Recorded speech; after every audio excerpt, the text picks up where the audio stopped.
Good evening, everyone, staff, members of council, and the public, and welcome to our council and committee of the whole meeting for Wednesday, February the 9th.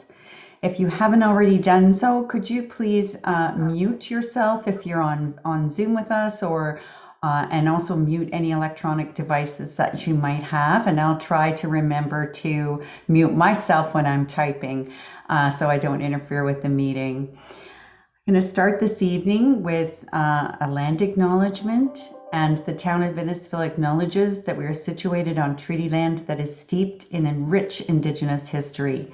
We also acknowledge that this land is the traditional territories of the First Peoples of Turtle Island.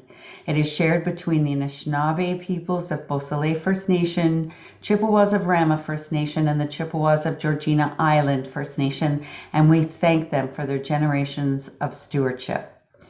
This meeting place is still the home to many Indigenous people, and as settlers, we are grateful to have the opportunity to work on this land. The town acknowledges the forced sacrifices that are the foundation of Canadian society today. We are dedicated to honoring Indigenous history and culture and committed to moving forward in the spirit of reconciliation and respect with all First Nation, Métis, and Inuit peoples. Also, I'll let everyone know tonight that this meeting is being audio recorded and live streamed on the town's YouTube channel and shall form part of the record, which will be retained in accordance with the town's retention bylaw. And if you'd like more information about how we retain these records, you feel free to reach out to our clerk's office. So the first item on the agenda tonight is open forum. We've had no one register for that tonight. So we'll move on then to item 3, which is approval of the agenda. And I would ask if Deputy Mayor Davidson and Councillor Ices would move and second the approval of the agenda as printed. Are there any amendments required to the agenda before we begin?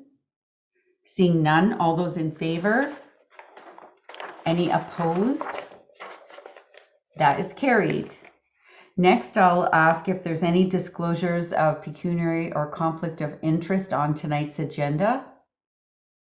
I'm seeing no one put up their hand, but if one becomes apparent to you during the meeting, please let it be known and the clerk services will know what to do. And next is item number 5. Tonight, we're really pleased to have with us the Innisfil Heritage Advisory Committee to give us their annual presentation. So without further ado, I will pass it on to the Innisfil Heritage Advisory Committee and welcome Ms. McGrath. Good evening.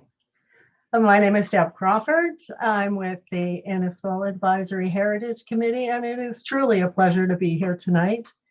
Mayor Dolan, Deputy Mayor Davidson, council members, town staff, our general public who have tuned in.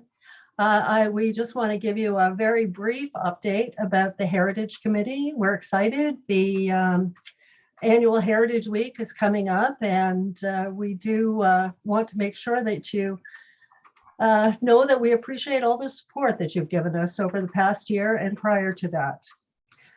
Before actually starting on this, I would also like to recognize the support and efforts Councillor Payne has offered our committee. Thank you so much. You're there for us, and we appreciate that. So we're going to try to stick to our 10 minutes and we're watching the clock. So here we go. So here we are. I don't think I have to tell you, but for those who are just tuning in and maybe are not familiar with the Heritage Committee, our role is primarily advisory. We take our cues from the Ontario Heritage Act and we provide advice. We provide some information. Sometimes we provide some expertise. But for the most part, we make no decisions. We're simply there to say, you might want to consider this. And under the Ontario Heritage Act, we think this is a little important. And so that's primarily while we're here. I'd like to turn it over to one of our newer members, Karen Mahoney, to talk a little bit about our next slide, which is the whole dilemma between, and often confused, listed versus designated. So Karen, she's there, right?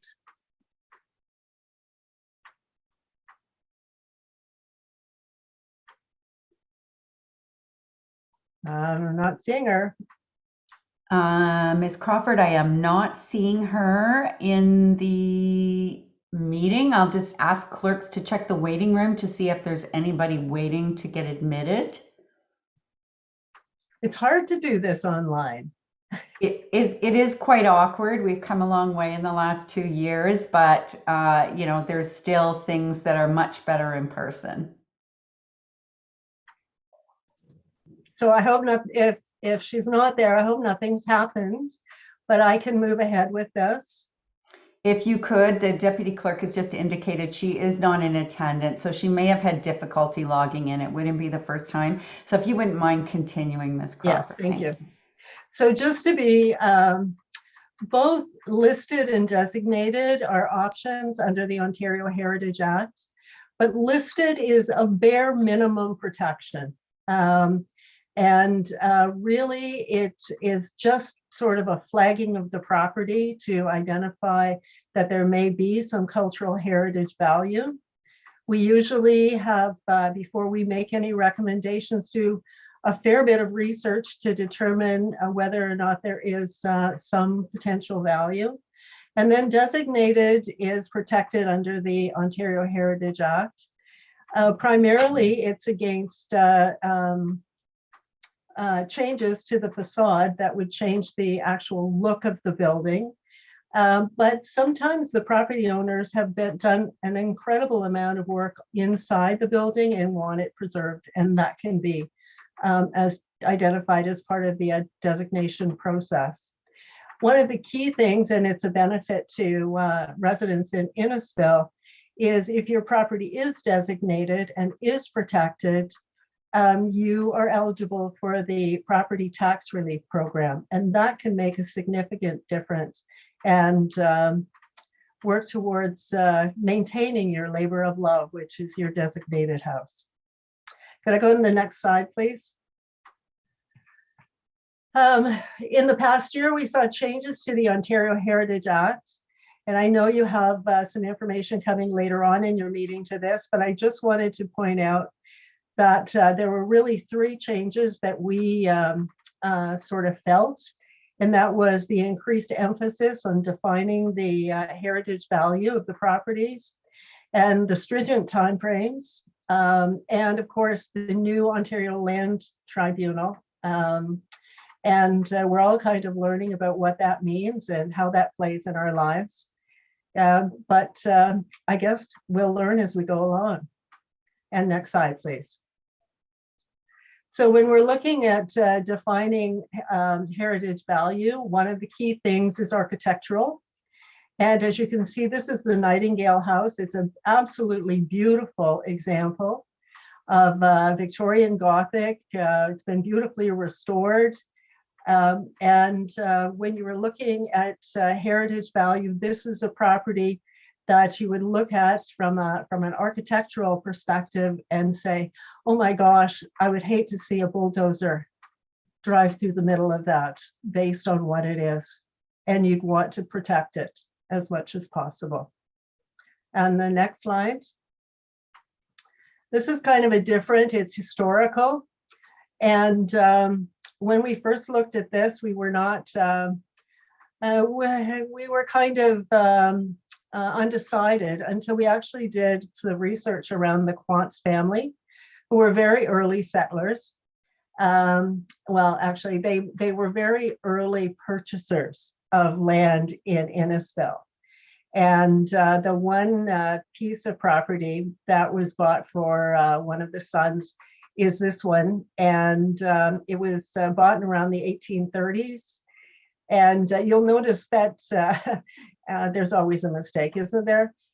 He was actually the first Innisfil president of the Innisfil Plowmen's Association in 1879 or 1892. Sorry, it was not before he actually arrived here in Innisfil.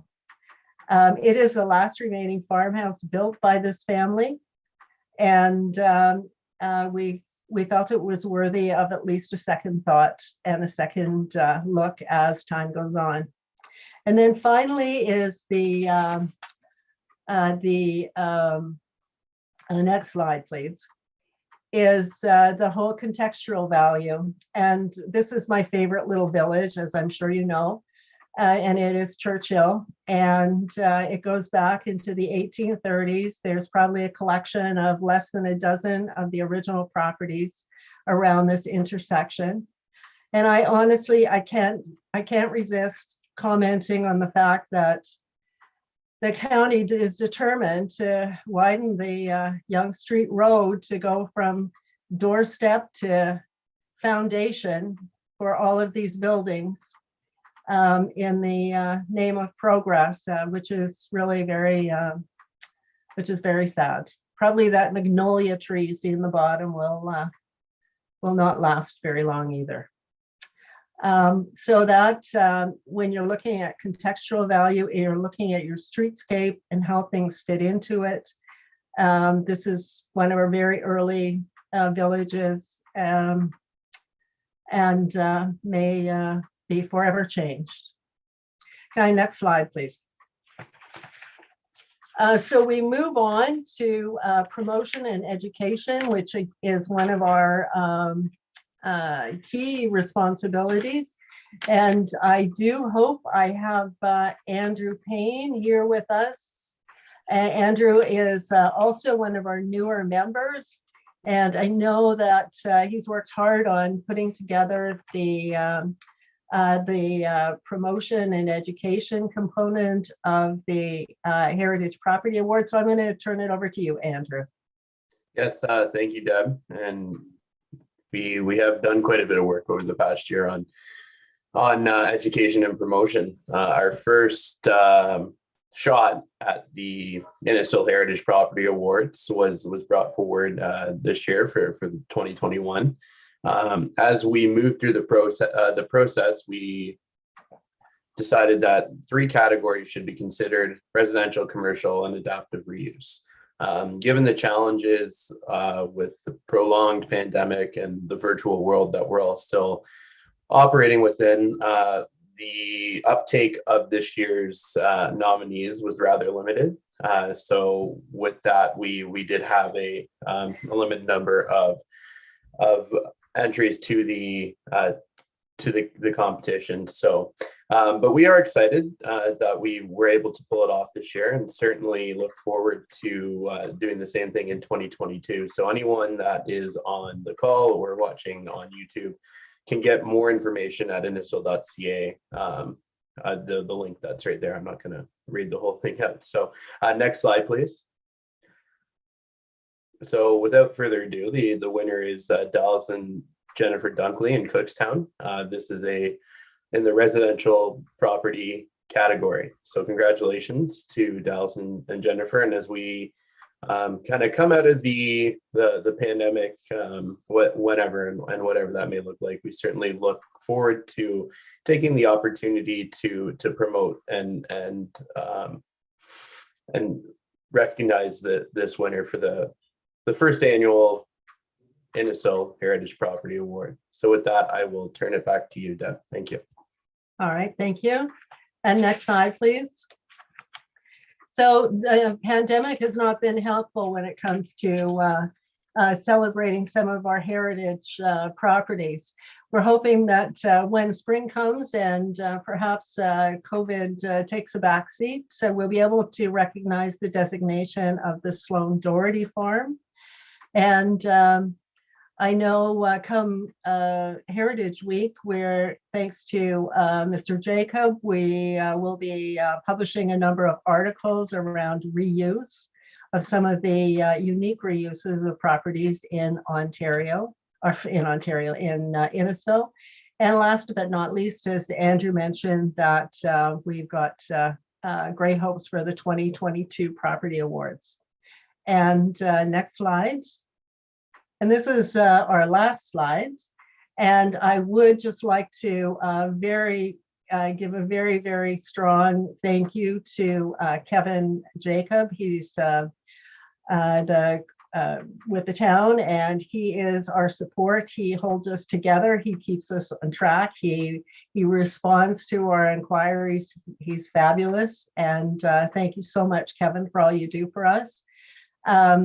Chris Cannon, placemaker planner. Chris answers all the hard questions for us, and we truly appreciate his support. And I know over the years we have had lots of questions, and maybe lots that we'd like to learn from engineering, planning, and operations, and they've all been very supportive of us as well.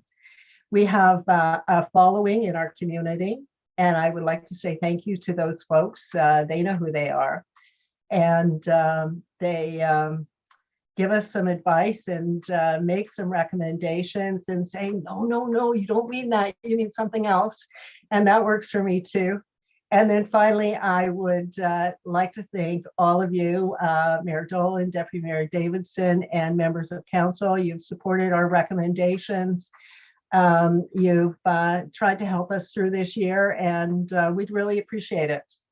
So again, thank you. And I appreciate all that we've been able to do for Heritage in this year.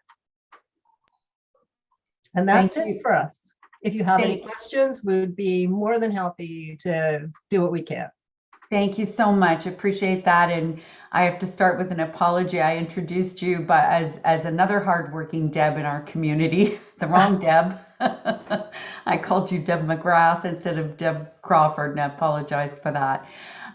So yes, I'd invite member Payne to turn his camera on if he so wishes, and invite the members of council to ask any questions you wish of your Heritage Advisory Committee.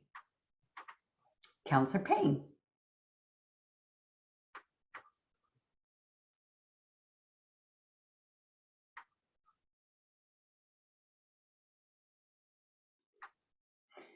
I think it's on the, yeah, Okay. there, you got it. I'm good. Yeah. I just want to say thank you to Deb for doing such a great job. And your presentation was awesome. And I thoroughly enjoy working on this committee with you guys. And it's exciting. There's always something new going on. And I love old things. That's why I've been married for so long. And it's just, it's antiques and heritage is, you can't beat it. It's always exciting, and it's sometimes it's a hard job for you. And I really do appreciate everything that you've done, because our Heritage Committee wouldn't be the way it is if it wasn't for you. And I truly believe that. So thank you so much for the great job. Thank you, Councillor Payne. Other questions or comments from members of council? Councillor Orsatti. Thank you. I just want to take this opportunity, being a second-term councillor, to thank Ms. Crawford and all the members of the Heritage Committee, because it's, as Councillor Payne said, it's not an easy job. There's sometimes heartfelt reasons why people feel that they don't want to have their property listed, but without the hard work that you've contributed to, you are preserving and protecting so many of these cherished homes.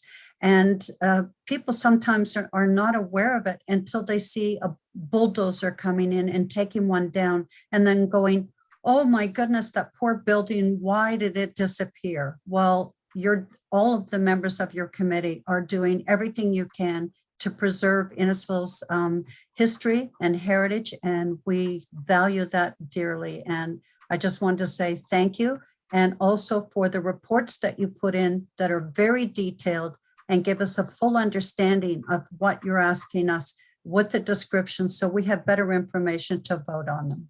Thank you. Thank you. Thank you. Other questions or comments? Seeing none, I concur with Councillor Orsatti. I've been on the receiving end of anger when places have gone to the wrecking ball, the old forge in Cookstown, the old jail in Cookstown. It is a difficult balance to respect people's wishes with their property, but also protect a district or a home. So thank you for that. In terms of I was going to bring this up in the minutes under the last meeting, but I'll take the opportunity to do it now while you're here. So at the last meeting, the Innisfil Heritage Advisory Committee report came to council, and I mistakenly said that the Killarney Beach and County Road 4 or Yonge Street interchange was several years down the road. It wasn't until after the meeting that GM Elliott from the county, he emailed me during the meeting, but I didn't read it till after the meeting, told me that they are currently right now asking for comments on the environmental assessment for that intersection. So it was naive on my part, because I thought because they were starting way down in West Gwillimbury and widening going north, that it would be done incrementally. But as we've seen on County Road 21, they do like to do the intersections first and then fill in the middle. So my apologies for giving anybody misinformation about that. And the county is currently now sharing information that they're looking for comments on that intersection, and I'm quite certain, based on Ms. Crawford's presentation, that they'll be hearing from from some members of the Heritage Committee. Thank you. If I may, they have heard from me already. Okay, thank you. And there's lots more to come. Any other questions or comments from members? Seeing none, I thank you so much for being here this evening, and please apologize on our behalf to Ms. Mahone if there was some technical difficulty with her getting into the meeting. And welcome, Mr. Payne. Really great to have new members that are so well engaged, and thank you so much for being here this evening. Thank you very much. So I have a recommendation that the annual Innisfil Heritage Advisory Committee presentation be received, and that would be moved by Councillor Payne and seconded by Councillor Orsatti. All those in favor? That is carried. Thank you. You're welcome to stay on and listen to us tonight, or if you have better things to do, you're more than welcome to take your leave now as well. Thank you. Thank you. So that's it for our presentations this evening. Item 6 is delegations, and we have none of those. So we'll move to item 7, which is our county council, municipal associations, conservation authorities, and our emergency operation reports and updates. Basically, anyone who sits on council who works on other committees on behalf of Innisfil, if you'd care to give us your update. And I'm going to start, because I always forget them, with the Emergency Operations Center update. And is that Ms. Ray doing that tonight? Ms. Graham, welcome. Thank you, Your Worship. I'll be filling in for Ms. Ray this evening to share the EOC update. Weekly case counts continue to decrease locally and provincially, but local hospital admissions increased. Across the Simcoe Muskoka region, 90% of those 12 and up have received their first vaccination dose, 87% with 2 doses, and 54% of adults have received their booster dose. In addition, 49% of children aged 5 to 11 years have received at least 1 dose of vaccine. The GoVax bus is coming to the Innisfil Recreation Complex at the North parking lot on Sunday, February 20th from 9 a.m. to 5 p.m. Appointments through the province's booking platform are encouraged, but walk-ins will be accepted as supply allows. We've already begun to share this information with our community and will continue to share widely. Projections indicate a long recovery from the current wave. Dr. Gardner is still recommending employees work from home when possible. There is active screening required for workers and patrons in certain settings, However, it is no longer required to do contact tracing in certain settings, including recreation facilities and meeting and event spaces. Simcoe Muskoka District Health Unit has updated money guidance documents for municipalities and local businesses, most of which are now available on their website.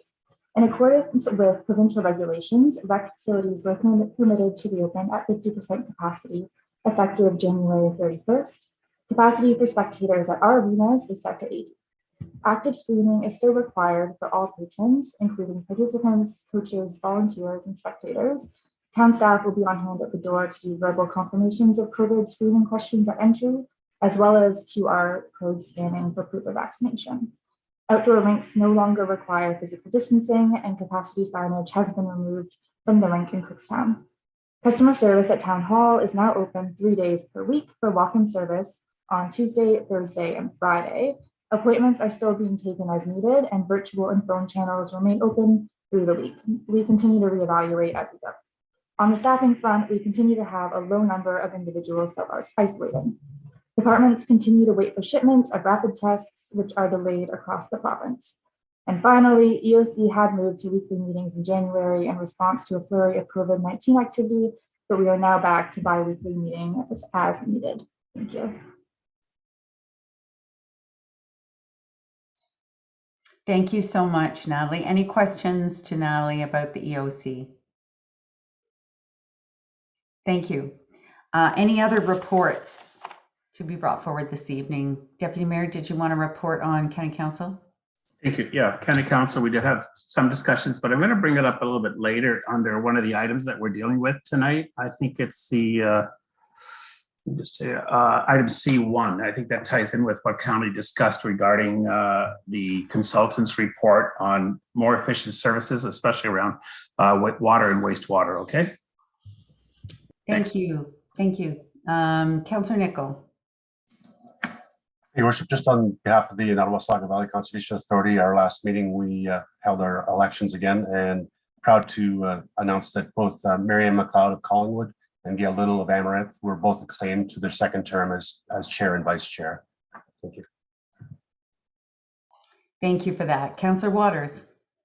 The same here. The general annual meeting had our elections, and again, Chair Wayne Emerson of York Region and Peter Ferragimi of Bradford were re-elected as chair and vice chair. One other item is that under the new Conservation Authority Act is that each Conservation Authority needs to have an agricultural rep on their board. And so that's going to be coming forward from the Conservation Authority in terms of having an agricultural rep. And just to put everyone's mind at ease, is that Lake Simcoe does have a very, very vocal and well respected farmer on our board, and that's Avian Eeks from York Region. So we are well represented. Well, the farmers are well represented with her participation because we hear from her every week. Thank you. Thank you for that. Yes, Avia is a wonderful representative for both King and for the agricultural community for sure. Any other updates? Councillor Fowler? Thank you, Worship. On the library board, we have formed a Truth and Reconciliation Committee. We're looking to move beyond just a mere land acknowledgement. A few members from the board are working together. We're meeting next week for our very first meeting to look into how we can improve relations with our Indigenous population and what we can do to make things more uniform on all fronts. Thank you.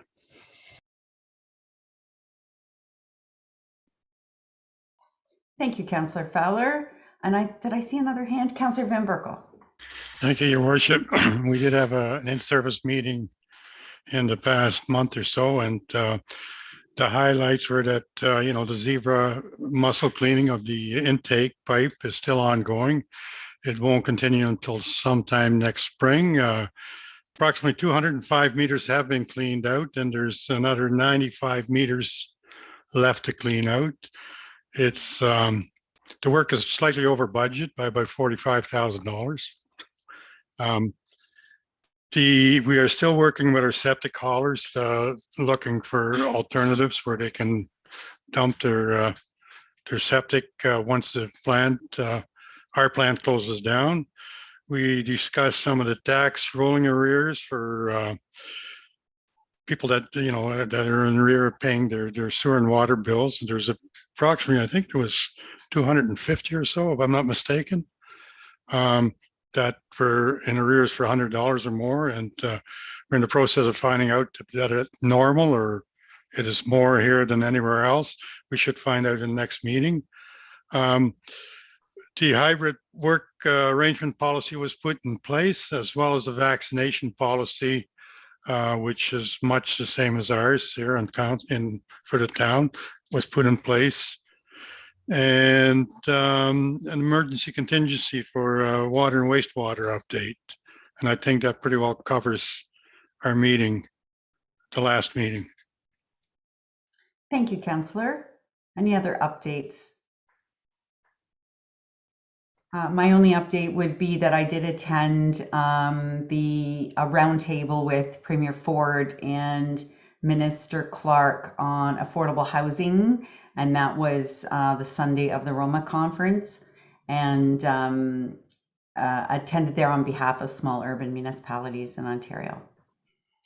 And there's a new workbook come out, I believe yesterday, with some new the task force recommendations. So staff will be looking at that. Anyone else? Councillor Waters? One last thing I almost forgot. Last Wednesday, Monday, and this Wednesday, spent 12 hours with some of our staff on an FCM climate change workshop on for retrofitting buildings. And I think I didn't realize it till the end of today, after our 12 hours, realized that it was really nice to be able to touch base with all sorts of small municipalities across the country in terms of where they're at. And I was just so pleased that, I thought we lived in a small community of 35,000, but 1,400, 2,000, and they had representatives there talking about what they were doing in their community around climate change. And it wasn't until the very end that it hit me in terms of what all these wonderful projects that are going on, and how they're all having the same problem. Even though we're larger than they are, they're having the same problems in terms of resources, staff resources, and funding to get these projects in the ground so they can help reduce Canada's carbon footprint. So I just thought I'd mention that I spent the last 12 hours working with staff on that, and it was really quite enlightening. So just wanted to mention it. Thank you, Councillor. Yeah, FCM is a wonderful organization. Anyone else? Seeing none, we'll move on. So that takes us to item 8, which is our consent list. So I will go through the items on the consent list. If anyone just has a quick question, please feel free, or if you'd like to pull it for further debate, then we'll send it to Committee of the Whole. So we'll start with item A1, the special council meeting minutes dated January 12th. A2, the council meeting minutes dated January the 12th. Councillor Eisses. Thank you, Worship. Just I don't need to pull it. Just a question on the item, I believe it was C4, the municipal comprehensive review. At our last meeting, we talked about the agricultural mapping system, and there was some discussion about having a future meeting and have the county maybe go over some of the details of that. Was there, I thought maybe there was one scheduled. I was just looking for some information on what that was. Ms. Nordstrom? Yep, through you, Your Worship, to Councillor Eisses, we have pulled for additional sort of public meeting date, and just confirming with our consultant that they'll be available, and then we'll be confirming that date. But we're looking for either the last Wednesday in March or the first Wednesday in April for that workshop. Okay, that's great. Thanks. Thank you, Ms. Nordstrom. So that was item A3, which is the special council meeting minutes dated January the 19th. B1, the summary of the Innisfil Heritage Advisory Committee meeting. B2, the Innisfil Accessibility Advisory Committee meeting summary. B3, the Innisfil Audit Advisory Committee summary. C1, the in-services water and wastewater rate approval. Deputy Mayor Davidson, did you want to refer that? I'd like to have it referred, please. Thank you.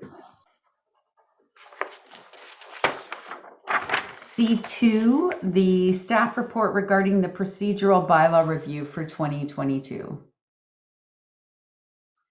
Councillor Orsatti, did you want to refer? No, just to make a comment that I identified areas. Sorry, can I interrupt? Would you mind referring, Councillor Orsatti, just because I think there was some other information wanted to come forward on that. Thank you. I will refer that. Thank you so much. C3, the staff report regarding statutory holidays for 2022. C4, part lock control exemption bylaw for Alcona Capital Properties. C5, the 2022 Municipal Election Joint Compliance Audit Committee. C6, the Innisfil Heritage Advisory Committee vacancy. And then we go to items D. That was the year-end KPI and metrics.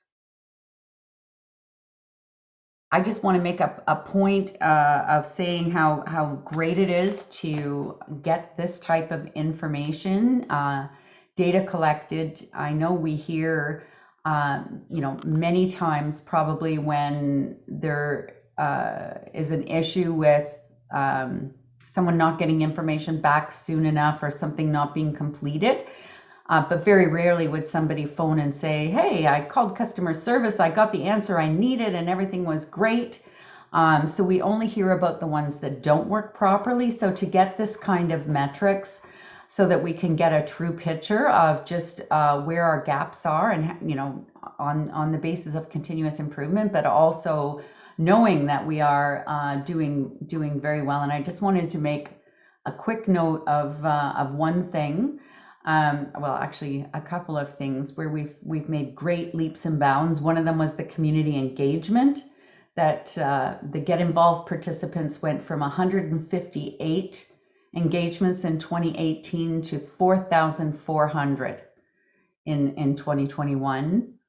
That our community standards saw the number of bylaw cases opened rise by 86%, while the average time to close decreased by half. So that's a huge step in the right direction. And finally, the customer service calls, they've increased their first contact resolution rate by 20%, even though call volumes have just been steadily increasing year after year after year.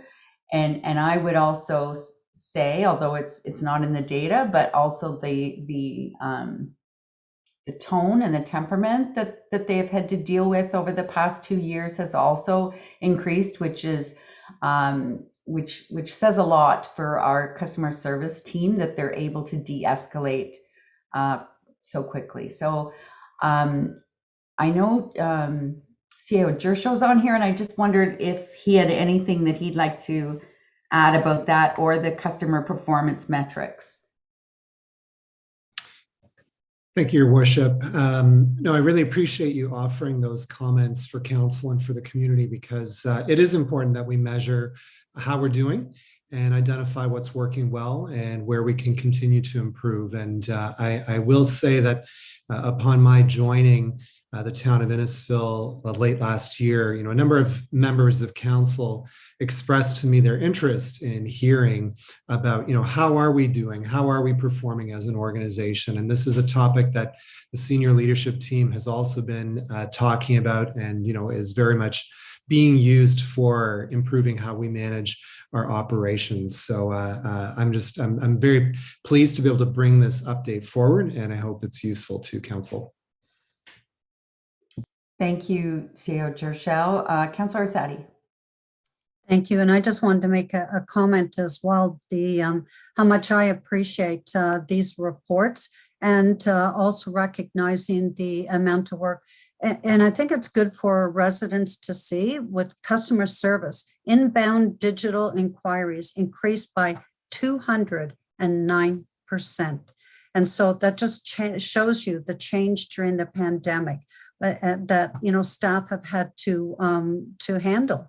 And they've done a great job, and they make recommendations, and they look at ways that it's going to change moving forward based on that information. So I think that this is very helpful, and thank you for staff, for all the staff in completing this and for their efforts. Thank you, Councillor. Seeing no other hands, we'll go to D3, the staff report that Ms. Crawford had referenced, the new regs under the Ontario Heritage Act, Bill 108. And D4, the staff report about single source procurement for the roads needs study. And D5, the building permit issues Q4 update, another great update. Seeing none, we'll go to E, which is bylaws. E1, the bylaw for the town's road system for public highway purposes forming part of Blackmore and Field Streets. E2, that's another bylaw for public highway purposes forming part of Corm Street.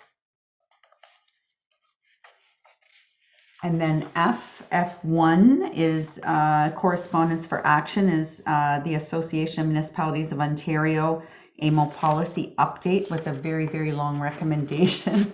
Deputy Mayor Davidson. Yes, Your Worship, we had quite a discussion on that at county. Can you maybe expand a little bit of sort of what we're facing in municipalities? And I think we used a number at the county. If we took 16 municipalities, someone made a comment that it was around 60 million. It's actually over $80 million that 16 municipalities on the low side are paying for insurance within our municipalities. And it really impacts our tax rates and increases. And you're the one at AMO. If you could just sort of bring what we spoke about at county a little bit up, I think that would help people understand what we're facing. Absolutely. Thank you, Deputy Mayor. I feel like I've been on this soapbox for so many years. But we has struggled to make headway, but I believe we're inching the door open a little bit right now. So what this has to do with really is for us, the cost of insurance for all municipalities across the province. Insurance premiums are going up exponentially, and of course, who pays for those insurance premiums? It is you, the taxpayer, that pays them.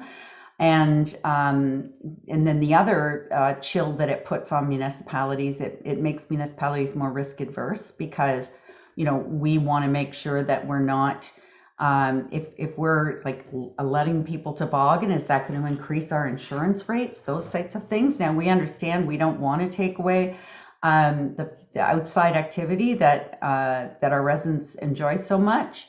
And so one of the things that we're advocating with this is to joint and several, to change what the rules around joint and several. So for instance, what that means is if there's an if there's an accident, for say, and the town is seen to be 1% at fault, we can still end up with being charged huge amounts. So the other chilling factor it has from an environmental standpoint is, we're busy trying to get people to use salt application more effectively, and not just pile down 2 inches of salt on everything, because all that salt does end up in going into our watersheds.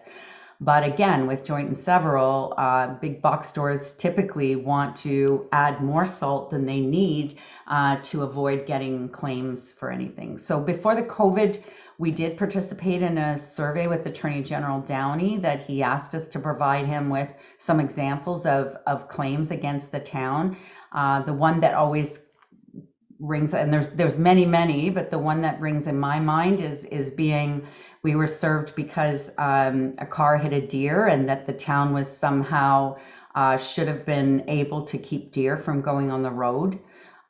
Those types of claims are the ones that are causing insurance rates to skyrocket. So this was a call to action from AMO, just asking all municipalities to ask AG Downey to look further into joint and several. I'm not saying that's going to solve all of the insurance issues, but certainly AMO's recommendations, and they've put a paper together, would certainly help in getting some of these ridiculous claims off the books.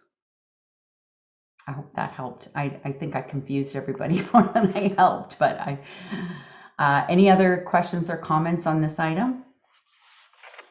Seeing none, we'll move forward then to, and I'll thank you. You're welcome for not reading it. So correspondence for action about Innisfil Rotary, the student bursary education application. No one wants to pull that? Okay, so then we'll go to correspondence for information. We've got 1, 2, 3, 4, 5 items on there, and I'll just point out the proclamations, one for Congenital Heart Disease Awareness Day on February 14th and one for Ontario Heritage Week. Councillor Orsatti. Sorry, Your Worship, I was delayed and get my hand up. Can I pull item F2, please, on the discretionary report for the Rotary Club? Absolutely. Thank you. Anyone on any of the items under G? Seeing none, I feel like I'm playing bingo. So 8.1 is the consent list recommendation, and we've got the items there that we are referring to committee. And I would ask that Councillor Van Berkel and Councillor Orsatti move and second the recommendation. All in favor? That is carried. And now we resolve to committee of the whole. And that would be moved by Councillor Waters and seconded by Councillor Fowler. All those in favor? That is carried. So now we will go back to the first item, which is the in-services water and wastewater, and that was moved by Deputy Mayor Davidson. And did you have a seconder, Deputy Mayor? Councillor Van Berkel. Go ahead, sir. Thank you, Your Worship. Okay, so we're looking here at, let me just go back to C1. I've got 3 screens on the go tonight from the county as well. So we're looking at C1 of increasing our 3% for water and wastewater. I've read the report and I understand the report, but I think this is the beginning of a spiral that we as a municipality are going to face. The province is giving us all this growth, whether we want it or not. The Hempson report is telling us to go with residential housing versus high rise versus stacked townhouses. They basically, the Hempson report, as far as I'm concerned, is outdated. They want urban sprawl, and I don't think the residents of Innisfil want urban sprawl. So the county's been asked under municipal comprehensive review to look at ways of cutting costs. And I'm just going to hold this up. I knocked it off. I don't know if my computer will. It's got that blur screen. It's not going to work. Anyhow, it's sort of the consultant's review of our wastewater and water services. And in the report, since there's very little government money coming federally or provincially for infrastructure, this 3% with the growth that's coming in Innisfil, I think in the next 5 years, we have 5,000 more people coming into Innisfil, and it's only going to continue to escalate. These increases will increase every year. We're going to see a 3% or 4%. The rate of inflation in Canada is, in Ontario as of today is 5.2%, if I'm correct. So this is below the rate of inflation, this 3% increase. So we're doing it, but we're actually falling behind. And this is going to escalate more. In the report, it was page 29 of 75 pages we read. It talks about the financial and social and political impacts in the report. Right now, the municipalities pick up all the bills. If the county was to take over water and wastewater in a perspective where we have, like Innisfil shares with Bradford, we're doing a project on Big Bay Point Road where we're sharing for the retirement village. By sharing our water and wastewater costs, and if we let the county sort of take part in it, they can lobby the federal government, lobby the provincial government for funds for us, for grants for us, so that we don't have these increases coming every year. And they're going to keep coming. I just see it coming and coming. So the harmonized rates would result in more affordable user fees, improve opportunities to service population employment centers, facilitating growth. That's Innisfil 100%. And in the financial benefits, it's improve access to provincial federal funding grants and programs. We as a municipality don't have the time or staff time to do that. Improve ability to finance large investments. We have some large projects on our table coming forward in the future that we really seriously have to look at for infrastructure. Financial, again, where feasible, increase the number of users per system, resulting in a lower overall cost per capita. That means going up instead of out. So I want to go from that page 29 to the conclusion. I think it's page 38. Let me just slip over there. That was 38, sorry. So those are the benefits of doing the negative benefits of it are, let's go back here. The fun of two computers. A lot of communities don't want to share their water and wastewater because they feel they lose their ownership of it. You get people on septics and wells, they don't want water and wastewater, but we don't force them to do it, but we may have to keep water more affordable for residents. The whole idea of this partnership with the county would be to reduce the impact on the people, the impact on residents. And it's one of the challenges here. Right now, lack of servicing is limiting ability to grow population or employment. We have an obligation to grow employment in our numbers that we're given. We have an obligation to service this urban sprawl, but there's no dollars. So as you see here, this is one of our first increases. Again, I think this will be on our agendas for the next 10 years, 3% a year, 3%. But I'm afraid at the same time, we're falling behind the rate of inflation, where sometime in-service is going to come to us and say, you know what, we haven't kept up with the rate of inflation of 5.2 or 5.6 as it's continuing to grow. We're going to need a 10% or 15% down the road as we have this urban sprawl that's being forced on us by the province and by the Hempson report. So I just want council to be really aware that this is probably the beginning of it, like I'm going to call it, or tornado, where it's small at the bottom, but it's huge down the road. And we have to think very carefully. I think Councillor Van Berkel, you mentioned there's already 250 residents that are behind in their water and wastewater payments already. An increase like this, I know it's $13 and something cents per household. However, it's $13.73. It doesn't sound like a lot for this year, but you add that up over the next 4 years, the next 10 years. And if you look at the average water bill that people are paying annually, it's around, I think the average I saw on the chart is around $1,500 for Innisfil. It starts to be a heavily monthly bill. So I just want council to be aware if we move forward in this direction, we better think very, very carefully on the impact on our residents, because this is the beginning of a tornado. That's all I've got. Thank you. Thank you. I'm going to go to Chair Gershow, Chair of In-Services, and then I'll go to Councillor Van Berkel. Thank you, Your Worship. And yes, I am wearing multiple hats this evening in the sense of serving as the chair of In-Services Board, as well as CAO for the town. And I think the Deputy Mayor, you're touching on a number of very important issues. And I think you're really highlighting the complexity of how we manage population growth, providing that growth with the infrastructure it needs, and then managing appropriately, the finances behind all of that, and keeping a lens on affordability for the taxpayers who ultimately have to pay for all this infrastructure. I guess what I would say, just to help support this discussion, is, the In-Services Board is very much seized of those same issues. And when we considered at the board this rate proposal, those were some of the issues we talked about and tried to assess, not just what we need for the year ahead, but looking forward, because certainly, water and wastewater infrastructure has long lead times to be built, has to serve our community for many years in the future.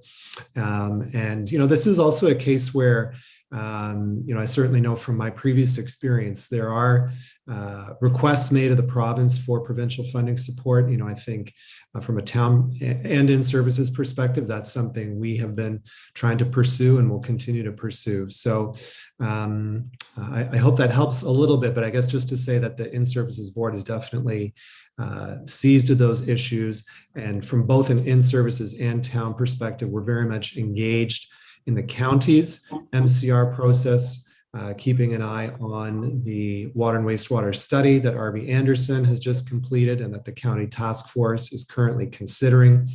So all of those things are very much on our radar as well. Follow up, Your Worship. Thank you. Yeah, I appreciate your comments there. And I think that as a municipality or municipalities, maybe the South Simcoe Mayor's group that gets together, it says in the report from the county, the presentation was done February 1st. We received that further deliberations be deferred to future regional government review task force. I think as municipalities, we really need to get on this one fast because, as you know, the growth is in the south and we're going to be paying the bill for it. So we really need to sort of keep on the county's tail with that report, Anderson report, and be aware of it down the road. Don't let it just sort of slide into on a shelf for now because it'll bite us later. Okay, thank you. Thank you, Deputy Mayor. I just wanted to say when it does come to the county, they do live stream those meetings. So I've attended a few when I've been available just to watch, but the water wastewater was not one of them. Councillor Van Berkel. Thank you, Your Worship. I think Mr. Kershaw said it more eloquently than I could, but the board is very much aware of what's going on, and they look at all alternatives all the time. They keep on looking, to see which way is the best way to provide the service, and they never give up on that. And I agree with you, Deputy Mayor, that it is going to be a tornado, an ongoing thing, and we're very much aware of that at the In-Services Board. The increase this year is, you're right, it could be easily 5%. We're not going for the top. We're right there, figuring that the 3% increase this year is, and then what is it, the 1.5? We can get by with that, and that's all we can do is get by with it. And it will come back in future years where we probably have to play catch up. It's no different than going to a 0% tax, a municipal tax. There's catch up sooner or later. So, but to make the long story short, they're all aware of it, and they're always looking at alternatives on how to make this a better and a more efficient for the people utility. So, it's not like they're going to put it on the shelf and let it sit there. They're looking at it. They look at it every meeting. It comes up over and over and over again. Thank you. Councillor Waters. Thank you, Your Worship. The rate increase that they're asking for is a volumetric rate increase, which means it's based on the volume of water use. And so, unlike taxes where, consumers have no way of saving on taxes. Taxes are taxes, and you have to pay them no matter what. Here, there's an opportunity for residents to take a serious look at the way they use water. Unfortunately, in Canada, we use more water than most every other country in the world. So it would be really nice to see if we're going to have these type of rate increases, is that at the same time there has to be on the other side a concrete way to help residents reduce the amount of water they're using. It's not enough just to send a note out in the mail to say, hey, you could save water this way. I think some programs, some, low flush toilet programs, aerator programs, around water, lawn watering in the summertime.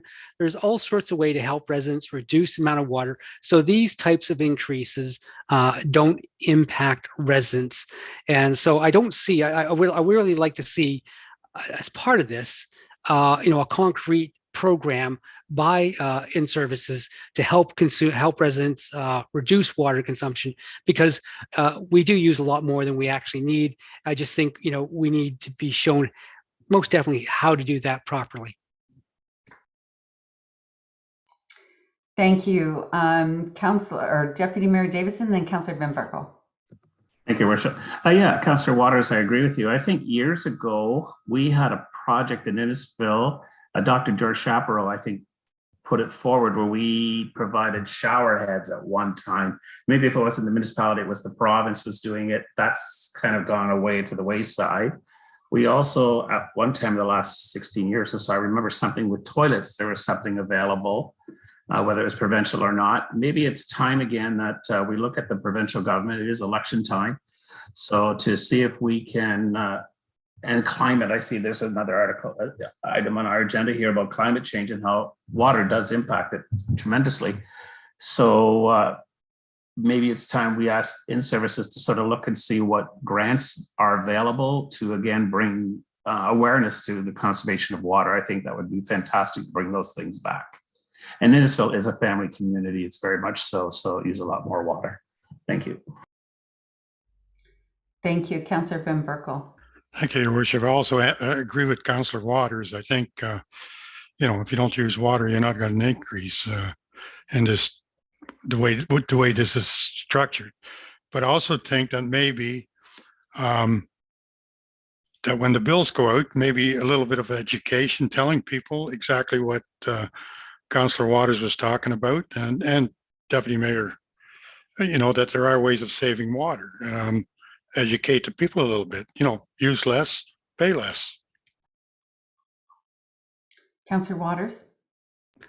Sorry to be a dead horse, and sorry, Councillor Ices, for using that metaphor, but I've asked on numerous occasions that, we're one of the few municipalities, we own our own waste and water services, we own our own power utility, and we also have something called enterprises. And I've asked umpteen different times about the idea of being innovative around the idea of coming up with programs that, instead of going to the province and say we need money to do this, and there's a lot of bright people out there, a way of coming up with some programs where there's, a way that enterprises can come up with programs which help incentivize people to purchase these through a rental program or a termed approach in terms of paying over a certain amount of time that can get these types of products in the home. So have a series of products which will help people reduce their bills without them having to pay up front, but it might be a long-term payback, which they could do on their water bills or their hydro bills. So I've mentioned these types of programs before around in power, and I'm still waiting to see some innovative programming yet to come out of there. So I just thought I'd bring that up again until they get really tired of hearing from me, and and we get some innovative programming. Thank you. Thank you for that. It is definitely a balancing act trying to get the rates, both the fixed and the volumetric, at a balance, because yes, you do want to incentivize people to save, but at the same time, there's a cost to having safe potable water at the tap whenever you need it. So trying to find that balance is something that's always on in-services mind. And I know that Councillor Van Berkel and I will take back to the in-services board your comments, Councillor Waters, about innovation and conservation. And the last I remember was the rain barrel one, which I purchased a rain barrel, and I know it was quite a popular program, but it ran its course. So we'll take those comments back, and thank you very much for them. Any other comments or questions about this item? Seeing none, all in favor of the recommendation? Any opposed? That's carried. Next was item C2, the procedural bylaw.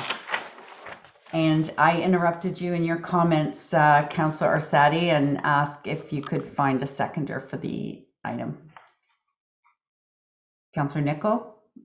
Thank you. Thank you. Sorry, I'm just pulling it up on my screen here. Just bear with me. Okay, thank you. Yeah, you know, there's a lot that goes into this, and you're reading this, you know, line by line, and all the procedural bylaws. And I had spoken to staff, and I identified an area that I'd like to see expanded upon, but I believe that it's better through a policy as opposed to a procedural bylaw change. And I just wanted to make council aware that I will be discussing my expanded area that I would like in a policy, and bringing a notice of motion to the next meeting, a council meeting for consideration later in March to look at that policy. Thank you, Councillor. Any other comments on the procedural bylaw? Deputy Clerk Toma. Thank you, Your Worship. I wanted to start off by thanking Council for meeting with me at various times over the last couple of months to talk about the bylaw, as they've had the opportunity to use this for the last just over 3 years now. And we are in an election year, so it's good practice to review it to ensure that it includes everything that accommodates efficiencies, effectiveness, and also how business is currently being conducted. So we've gone through, made a few housekeeping changes, and one of the most important things that we've added in is the ability to participate through electronic participation outside of critical circumstances. As it is an election year, we want to ensure that any potential candidates who want to run in the election have a solid understanding that the goal is to be in the chamber and to be able to meet together as a whole. And I wanted to ensure that council is also aware that we haven't been in the chamber in quite some time. And then when we get in there, back in there, you may have to excuse clerks to get back up to our standard of how we do business, but also that we do a live stream, and currently we're running our meetings through Zoom. And then when we get back into the chamber, if a member or if the public or consultants would like to participate via electronic means, we will be able to facilitate that. However, I wanted to let them know that council members may not necessarily be visible at all times. Definitely when you're speaking and when the vote is taken, we'll be utilizing the large screens to ensure that they will be able to be seen in the voting practice. And if any member determines that they would like that to be more visible, they can ask for a recorded vote to ensure that the public sees how members are voting.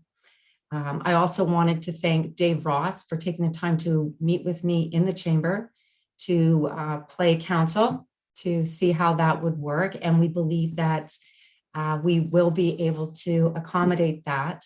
And that's, I'd also like to thank Grant Cowan, because he is also investigating other means or technologies that we may be able to incorporate, which we will bring back to council when that becomes known to us. Thank you. Thank you very much, Deputy Clerk. Deputy Mayor Davidson. Thank you, Worship. To the Deputy Clerk, I was so glad to see this section with electronic participation. I don't know which council I was in when I brought this up pre-COVID, that are we ever going to go where we can do it online like we're doing now? And I was so, that's never going to happen. The province would never allow it. And here we are. We're coming out of the pandemic, and we're actually getting caught up with the universe as far as I'm concerned. So it's kind of nice to see that come forward, especially if a council member, who knows, has health issues or something, or is away on vacation. At least they can tune in and see what's going on and be more involved. So thank God we're catching up with the times. It's great. Thank you. Thank you, Deputy Mayor. Other questions or comments on the procedural bylaw?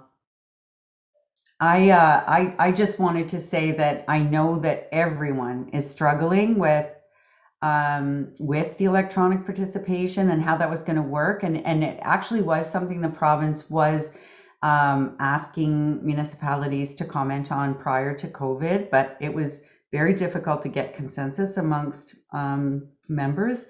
And I think the way we've approached it is very good. There will always be quorum in the council chambers when we are allowed to go back in person.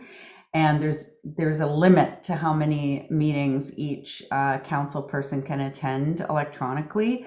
And so it'll be interesting to see how it plays out. And of course, this is the procedural bylaw belongs to council, so we can tweak it as it goes along. But I really commend the deputy clerk for being one of the first out of the gate with trying to wrap some rules around electronic participation.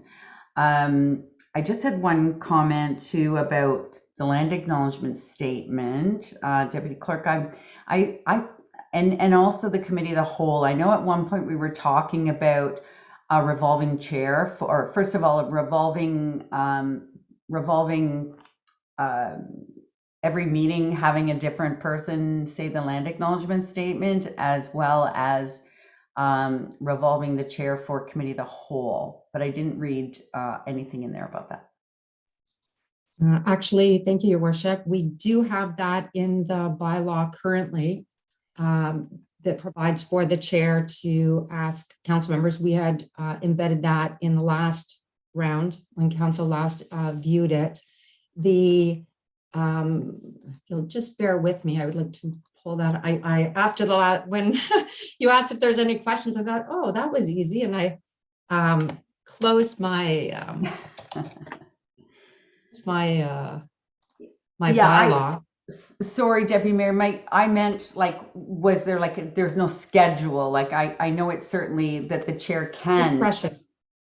Thank you, Worship. It's in the bylaw under section 37. It's where it's appropriate at the discretion of the chair and may be provided by any other member, staff, or invited guest as determined by the chair. Okay, thank you. Any other questions or comments?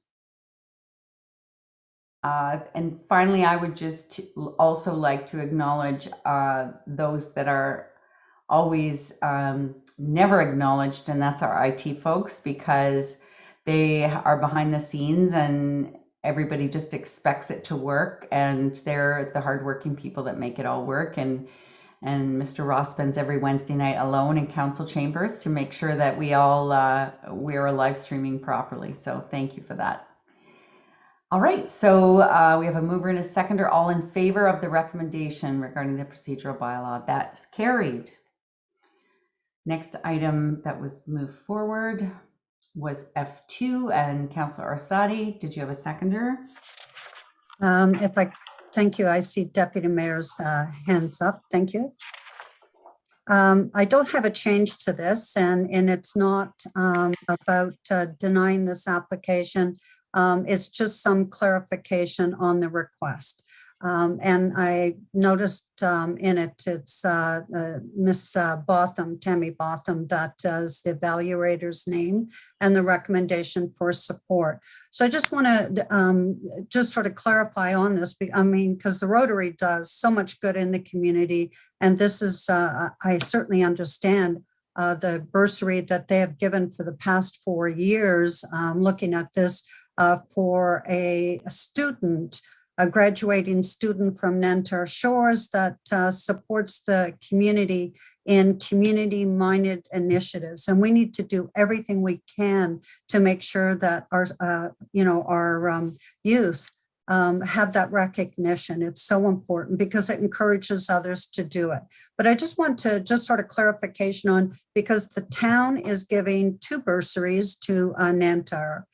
This is an additional bursary that is given to a Nantar student. The Rotary has covered the cost for the past 4 years. They're asking Council's discretionary fund to fund this for this year and annually at the $500 amount.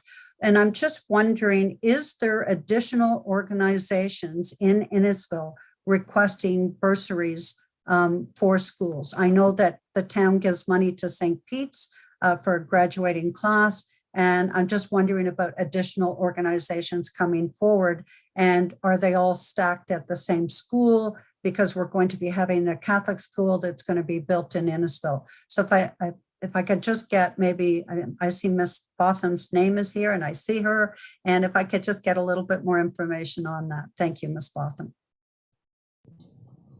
Thank you, Councillor Asadi, through your worship. This is actually a first-time request that we've seen, an inquiry for a bursary that is through an organization that typically funds it themselves. So this is new.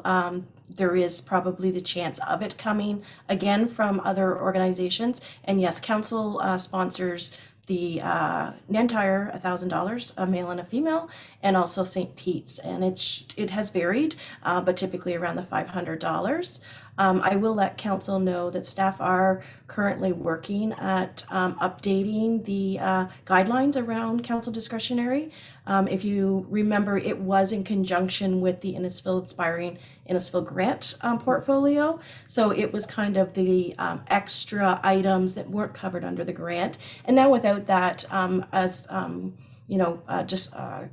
COVID goes back, hopefully comes away, we're going to be starting to see those people coming and asking for those grants that typically were under in the Inspiring Innisfil, especially the nonprofit groups, because they're not covered under our current portfolio. So we are looking at revising these guidelines, and certainly some items that we can look at moving forward on how we recognize these types of grants, and they have to acknowledge us, because at this point too, it's going to look like the Rotary Clubs paid that $500.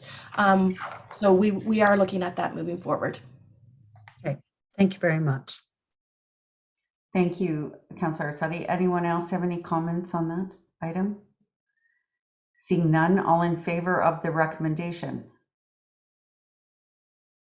That's carried. Next, we will move to notice of motion. Oh, sorry, the RISE recommendation. So moved by Councillor Payne, seconded by Councillor Nicol. The committee rise and return back into formal council session. All in favor? That's carried. And next, consideration of adoption of the recommendations from the Committee of the Whole, and that will be moved by Deputy Mayor Davidson and seconded by Councillor Eisses. All those in favor? That is carried. And next is notice of motion for Councillor Waters. Do you have a seconder, Councillor? Councillor Van Berkel. Whenever you're ready, Councillor, okay. You can waive reading, but if you want to just put a box around it, that'd be great. I'm not going to sit here and read the whole thing, because it is quite long. I just I had conversations with several residents and asked why Innisfil hadn't come up with a declaration of climate emergency, and my first response was because I like to get things done as opposed to making declarations.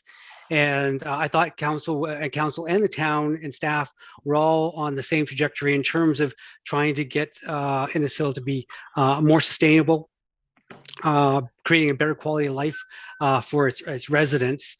And so we had started some good projects. We have our strategic plan around sustainability. We have the Orbit. We have our Habitat project. We have a bunch of initiatives around electric vehicles. And so I like to see concrete things being done. But the residents brought up to me the idea that this is an umbrella that allows all this to be held under. And I thought, it sounds like it would work, and it lets us stand up very proud of the programs that staff have come up with and the direction that we're moving in. So I thought it might be an opportune time to declare that a climate emergency, because things seem to be getting worse. They're not getting better, and maybe it's about time we put it right up there in front so that everyone can see us. Many other jurisdictions across Canada have done it. In fact, this afternoon I was talking to a councillor from St. Andrews in Nova Scotia, I believe, population 2,000. They just passed theirs last week, and like I said, that's why I was so impressed that that every municipality, small and large, are taking this serious. They live right on the ocean, so it's it's going to impact them quite dramatically if ocean rises happen. So, anyways, I thought I would ask staff to help me write something, a motion up that would move this forward and give council an opportunity to debate it if they want to, or if they wholeheartedly agree with it, we can pass it. Thank you so much, Councillor. Questions or comments on this motion? Councillor Fowler. Thank you, Your Worship. Councillor Waters, my question in regards to this is what kind of teeth will this give us in the future when we wanted to say, for example, put in new subdivisions or towns or develop, like, for example, townhomes versus urban sprawl? What can we use this for? How will this make it easier for us to achieve our goals overall in the grander scheme of things? Because it seems to be a very broad base that you're trying to cover, and I'm just wondering how we can apply it once we pass it. I think the important. Sorry, Councillor Fowler. I think the important part here is that the motion goes back to the Sustainability Master Plan. And so the Sustainability Master Plan, when it's finalized, will have a series of targets in there, and it'll also have a series of policies which are directed towards developers and how we can partner with them to improve the communities that they're building. And then also I asked that be built into this, that they come back to us once a year to show us, have we achieved our target, just like we did with some of those reports earlier today in terms of customer service and how well they're doing. This is based on the same thing to say, okay, this was our target. We're going to have a 30% reduction by 2030, and that we'll be able to measure it, and we'll be able to report back on it. And if they haven't reached their target, they'll have reasons why we didn't reach the target. What are we not doing properly? So it doesn't have laws in terms of penalties and fines. It's based on more in terms of having targets, monitoring, and then reports. And then you have a feedback loop in terms of if you're not getting what you want, you go back to your targets, do you revise the targets, do you revise the programs, do you revise the policies. So that's the kind of teeth it has in terms of we know what's going on, and council has, if we're not meeting our targets, we can have a say about that. Okay, follow up, Your Worship. Yes, so in go essence, ahead. we have a standard that will adapt. It is not a hard line that we're going to hold to. It's something we can alter from year to year as it's revisited, is what you're saying. I think, we have to be flexible, because if climate change gets worse, we have to, and this is also based, we're taking responsibility for our community. So yes, I think, these things are flexible, but at the beginning, you have to, the targets will be based on, one of the things that we want to do is that we want to be able to build an inventory of all of our buildings, all of our programs, and out of that inventory will come what realistic targets can we achieve with, the appropriate programs that we would consider. And so basically we would want to, those targets they'll be hard targets that we want to reach, but at the same time, because we have feedback mechanisms, we can adjust those, we can increase them if think we've been overzealous, but the original targets will be based on realistic goals in terms of what we're capable of doing. Thank you. Other questions or comments for Councillor Waters? Councillor Nicol.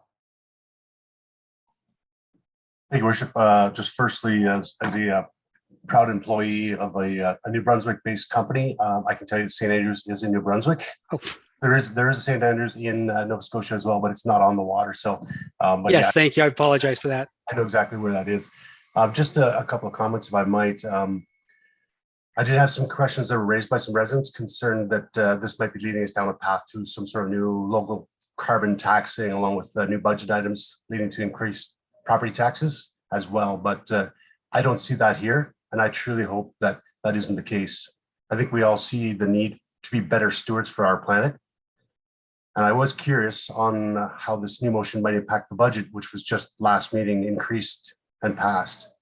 Therefore, I do ask staff that rather than reinventing the wheel, creating the new framework for this, our neighbor to the north, who declared this about 3 years ago, already has a comprehensive and integrated climate change adaptation strategy.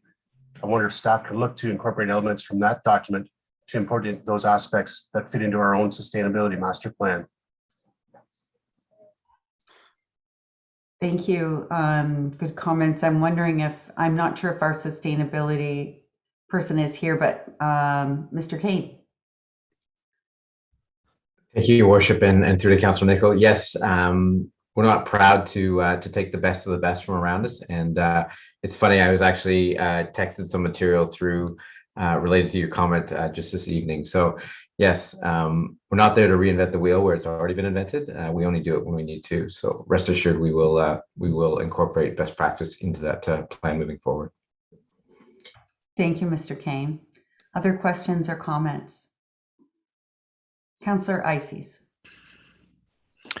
Thank you, Worship, and thank you, Councillor Waters, for bringing this motion forward. It was interesting, the discussion we had earlier with regards to water and wastewater, and some of the initiatives that could be put in place just to encourage residents to conserve and to do things that are better for our environment. So I guess I would look for some initiatives, some innovative ways to encourage our residents to do things that are better for the climate, and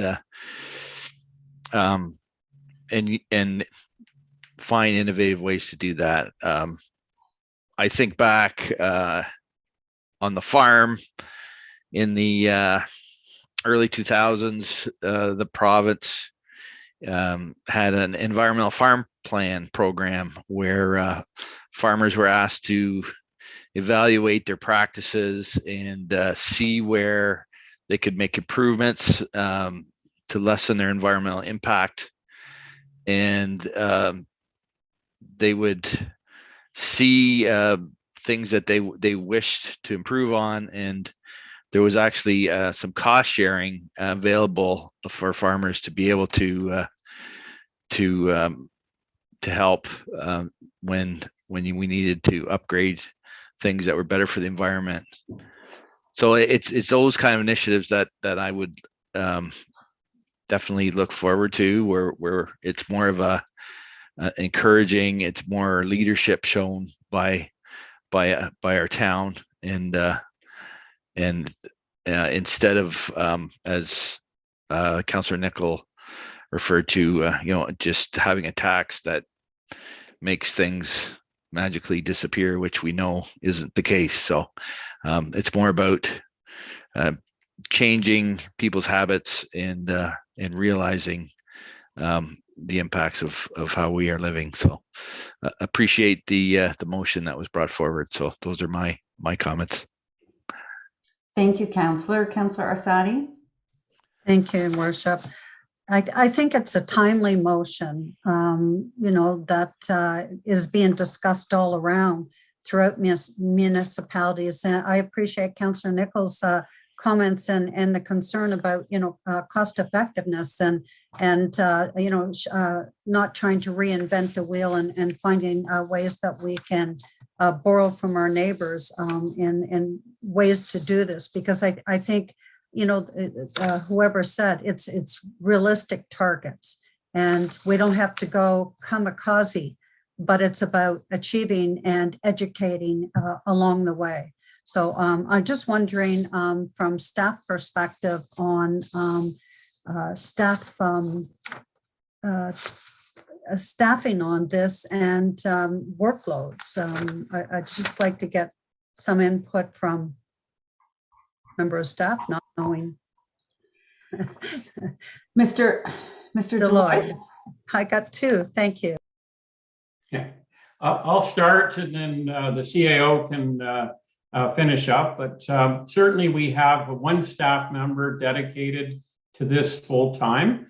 But we take the view that sustainability is everybody's job. And so we are working with all departments and engaging all the folks and making sure that their programs are delivered in a sustainable way as possible. And we're also greening fleets and all kinds of conversations. So I think we have the staff capacity to do this and bring it into our culture. Thank you. Thank you very much, Mr. Deloy. Other questions or comments from council? Councillor Waters. would just mention that, I don't foresee a tax in this at all. It's not about taxing people. This is about being innovative, coming ahead with programs. If we're doing this afternoon when we're in this workshop, the idea of taking, let's say, part of the inventory is to review the IRC in terms of how it operates. If there is some way of saving money on that by implementing, because it's coming, some of the mechanicals has probably come to the end of life expectancy. They're 12 to 15 years old now. That we're going to be start looking at those in terms of what new technologies are available that could dramatically save us money. So this is about not only the environment, but it's also an opportunity to save us money in terms of around our operations for our buildings. And in terms of the cars, there's more upfront cost on electric cars, but there's huge savings on maintenance of those cars over time. So I think the idea is to be able to save money, and we could redeploy that money, to help reinforce, other opportunities to save environmental or save the environment and also save money as well. So this is not only about saving money, but environment, but it's also about saving money as well, because technology changes. And even though the RSC is a relatively new building, it's only, I think it was 2009 that it was opened, is that technologies have changed dramatically. And there's, when we were discussing this afternoon about that particular building, I said we weren't too sure what technologies were in that building, the heating and cooling technologies were in there, but there's so many ways that heat pump capacity allows us to take heat from the ice rink and use it for heating the water, for heating the building, all those types of things. So, that's where I don't see a tax on this. So this is all about an opportunities that present us doing the proper inventory. It helps towards our climate change goals, but it also makes us more efficient around our operations, and that allows money to be used elsewhere in the organization. Thank you, Councillor. I just wanted to say that that I congratulate you, Councillor Waters. I thought the wording was very well done. I have to admit, in the past, I've been a bit cynical or I'm not a big fan of somebody declaring a climate change emergency that didn't have any meat on the bones and just making the declaration like you had said earlier. But one of the other things I see happen more often than not is a municipality or somebody saying, there's a climate change emergency, so you better do something about it, and pointing the fingers at other levels of government or other neighboring municipalities, or kind of passing the buck, as opposed to looking at it inwardly. What can we do to be champions? How can we? Because I'd feel a whole lot better telling someone else what to do if I'd done something first. And that's something that's been troubling me a little bit lately in municipalities, is one municipality telling another municipality what to do. And I'm like, if everybody just, looked inwardly and looked at making their own house as good as it could be before preaching to someone else. And that's what I see in this. I see us doing something within our own municipality and making sure that we are the best we can be. And then absolutely at that point, then, best practices going out and helping other municipalities if maybe they aren't at the same place. And at the same time, municipalities that are way ahead of us in this, some of the larger ones, asking for their help. And I think it's just a very well worded recommendation, and I congratulate you on it. Councillor Van Berkel. Thank you, Your Worship. I would like to make a motion that rather than receive this and for further consideration at a later date, that we pass it tonight. We are going to pass it tonight because it was notice of motion last meeting, Councillor Van Berkel. So tonight we will be voting on this, but perhaps maybe what we could do is ask for a recorded vote on it, and then it will be recorded. Thank you, Your Worship. I'll ask for the recorded vote. Thank you, Councillor. Last word to Councillor Waters before we go to a vote. I'll just say that if Innisfil hadn't already stepped forward and started going down the sustainability path in terms of some of the excellent things that we're already doing, I would have never brought this motion forward because, I wanted to see some concrete examples of that we were heading in the right direction. Like you said, I didn't want it just to be a declaration with no meat behind it. And I thank the local residents who suggested it was time to do this. And I also want to thank staff for helping write, as you said, a well-written motion. They took some of the ideas I had, they put all the proper wording behind it, and we worked back and forth to get this motion written. So I appreciate staff's time and also the residents who helped put this forward. So thank you very much. Thank you. And Mr. Clerk, we've had a recorded vote requested by Councillor Van Berkel.